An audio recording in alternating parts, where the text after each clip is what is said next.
Hello tout le monde, alors je vous retrouve aujourd'hui pour des choses à éviter avec un nouveau-né, c'est-à-dire toutes ces petites choses qu'on ne se rend pas forcément compte, qu'il ne faut pas faire, mais c'est quand même assez important, plus ou moins selon ce que je vais vous dire. Donc j'ai trouvé 5 petites choses qui peuvent être quand même à éviter avec votre nouveau-né, surtout ça concerne pas mal les nouveau-nés.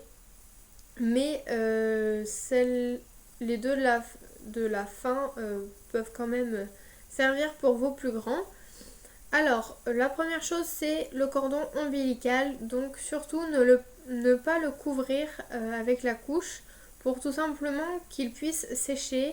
Aidez-vous également des produits pour assécher le petit bout de cordon et il tombera tout seul.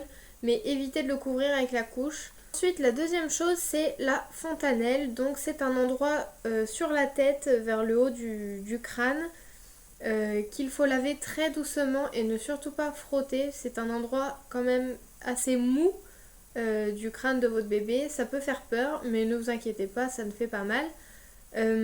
Maintenant, il faut quand même laver très doucement pour être sûr de rien endommager quand même, parce que on peut avoir tendance à frotter un petit peu trop fort.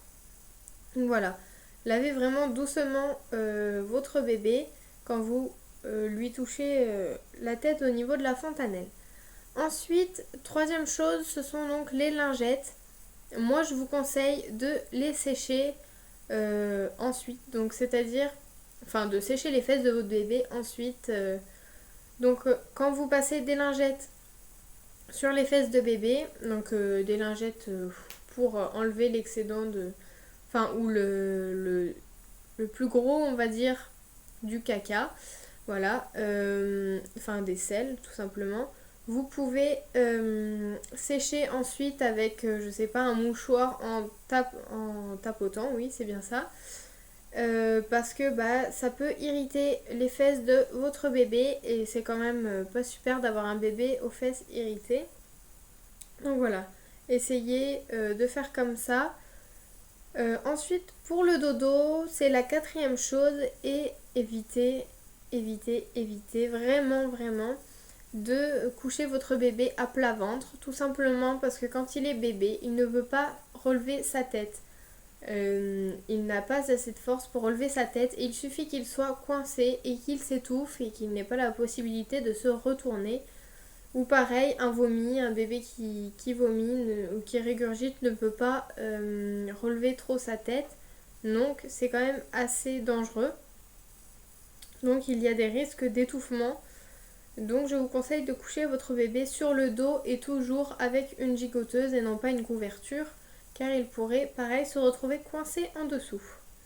Ensuite, toute dernière chose que j'ai à vous dire, c'est concernant la température de votre bébé. Donc température corporelle, faites attention à ce que bébé n'ait pas trop chaud. Donc ça c'est une chose à éviter, de rajouter énormément de vêtements à votre bébé. Je vous conseille d'avoir une température ambiante dans votre maison d'à peu près 20 degrés. Alors normalement c'est entre 18 et 20, mais je pense que tout le monde est à peu près à 20. Sachant que 18, moi je trouve qu'il fait quand même assez frais, on va dire. Je dirais pas froid, mais frais c'est le mot. Et puis habillez votre bébé normalement avec des vêtements normaux. Donc un body et un pyjama, c'est en général ce qu'on met à un bébé, plus une gigoteuse pour le dodo. Donc voilà. C'était les 5 choses que j'avais à vous dire. Je vous fais de très gros bisous. J'espère que mes conseils vous auront servi. Je vous dis à très bientôt. Bye!